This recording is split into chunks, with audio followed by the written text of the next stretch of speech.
Congratulation अनु, मैंने देखा कि तुमने कितनी स्मार्टली अपने पेरेंट्स को इनोसेंट प्रूफ किया। बहुत बड़ी जीत हासिल की है तुमने। Thank you so much ma'am.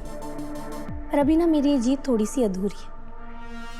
मतलब ये कि मैंने अपने मम्मी पापा को तो बेगुनाह साबित कर दिया, पर अभी तक गुनहगार तक नहीं पहुंची। अपने मम्मी पापा को सजा मिलने से तो बचा लिया, पर मेरी असल जीत तभी होगी जब मैं उस इंसान को जिसने गायत्री माँ का एक्सीडेंट किया है उससे उसके अंजाम तक पहुंचाऊंगी, सजा दिलवाऊंगी। अब तक मुझे कॉन्ग्रेचुलेट कीजिएगा मैम। अनु मैम, सर ने आपको अपने कैबिन में बुलाया है। अभी मैम एक्सक्यूज मी।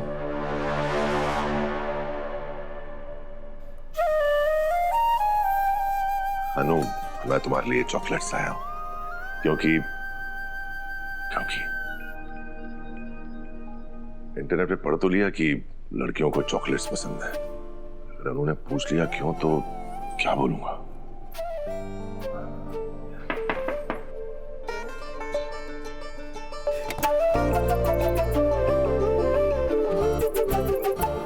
मैं कम इन सर?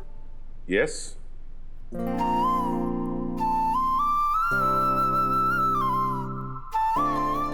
सर आपने बुलाया मुझे? हाँ, वो मुझे बतरास की फाइल चाहिए। आपके बिल्कुल सामने रखिए। मेरा ध्यान ही नहीं है, देखा ही नहीं मैंने। सर आप इन फाइल्स को चेक भी कर चुके हैं और इन पर साइन भी कर चुके हैं, मुझे एफएम ने इन्फॉर्म किया था।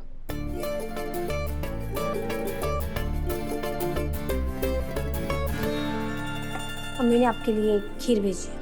क्यों? क्योंकि आपको हमारे घर का खाना पसंद है इसलिए। अच्छा चलो, कम से कम ये तो नहीं भूली। मुझे लगा शायद हमें भुला दिया तो ये सब बातें भी भुला दी होंगी। सर मैं कोशिश पूरी कर रही हूँ। फिर एक बात तो मैंने समझ ली है कि यादें ना आसानी से बनती हैं और ना आसानी से भुलाई जाती। कोशिश करनी क्यों? वजह आप और मैं दोनों जानते हैं सर।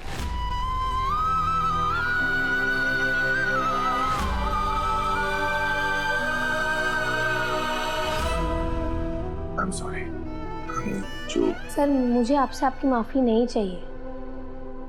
मैं यहाँ पर सिर्फ और सिर्फ आपको थैंक यू बोलने आई हूँ। मुझे आपसे कोई शिकवा कोई शिकायत नहीं है।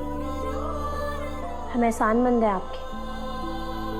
आपने जो मेरे मम्मी पापा के लिए किया है ना, उसे कभी नहीं भूल पाऊंगी।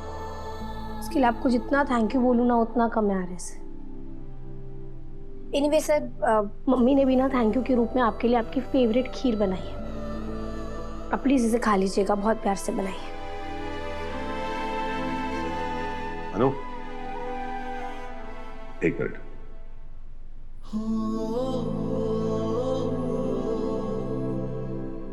तुम्हें जो कहना था तुमने कह दिया, जो देना था वो दे दिया। अब मुझे तुम्हें कुछ देना है।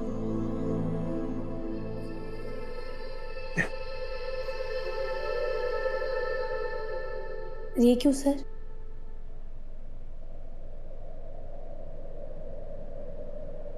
बोलिए। बस यूं ही, बेमतलब बेवजह। प्लीज ले लो।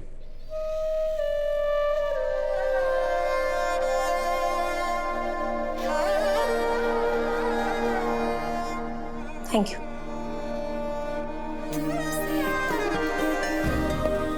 मुझे पता है तुम रूठी हुई, मगर तुम्हें कैसे मनाना है मुझे पता है।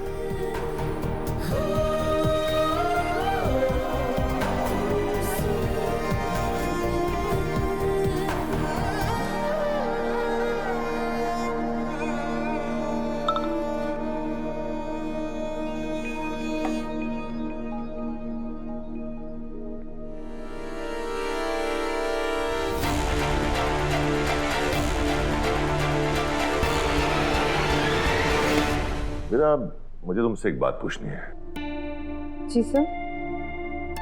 कुछ दिन पहले अनु के पापा मम्मी एक एक्सीडेंट केस में फंस गए थे। तुम्हें उसके बारे में कुछ पता है?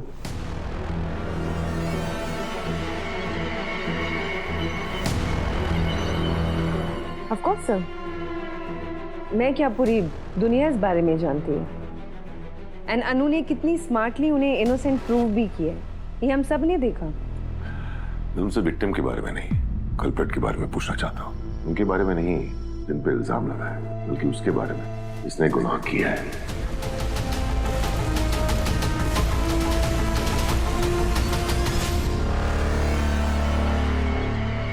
मुझे ये सब कैसे पता होगा सर? मतलब आप मुझसे क्यों पूछ रहे हैं ये सब?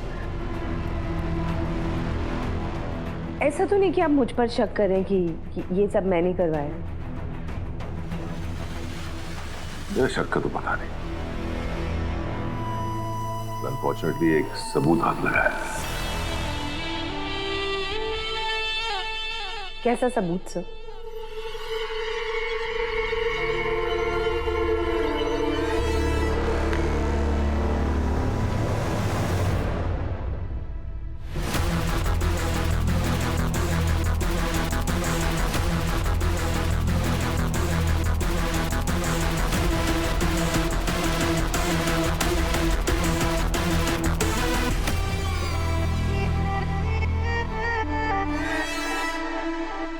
मतलब झींडे आप मेरी जासूसी कर रहे थे?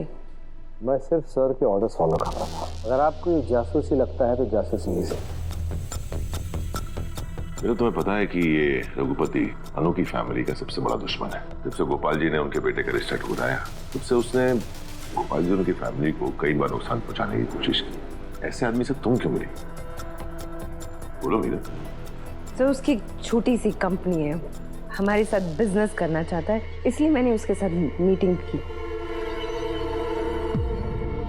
तो ऐसे बीच सड़क पे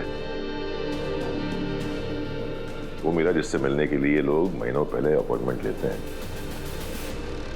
वो ऐसे किसी से भी खुद जाकर मिलती है सड़क पर, वो भी चांदनी चौक के आसपास।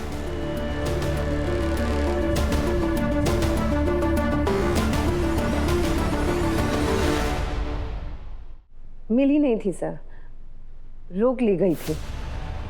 मैंने उन्हें अपॉइंटमेंट नहीं दी थी, तो इसलिए उन्होंने बीच सड़क पे मुझे रोक लिया।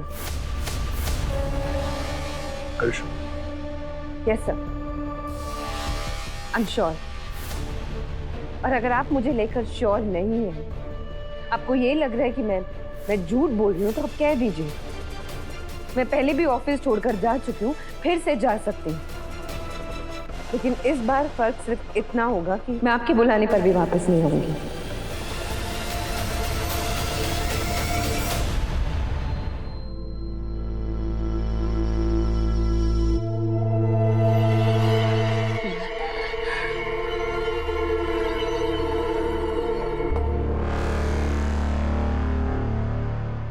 जिसकी उम्मीद नहीं थी वो हो गया। सर को पता चल गया कि मैं रघुपति से मिली थी। कहीं उन्हें ये ना पता चल जाए कि उसे माँ के पीछे मैंने लगाया था। मुझे कुछ तो करना होगा, वरना मैं बहुत बुरी तरह से फंस जाऊंगी। मुझे कुछ तो करना होगा।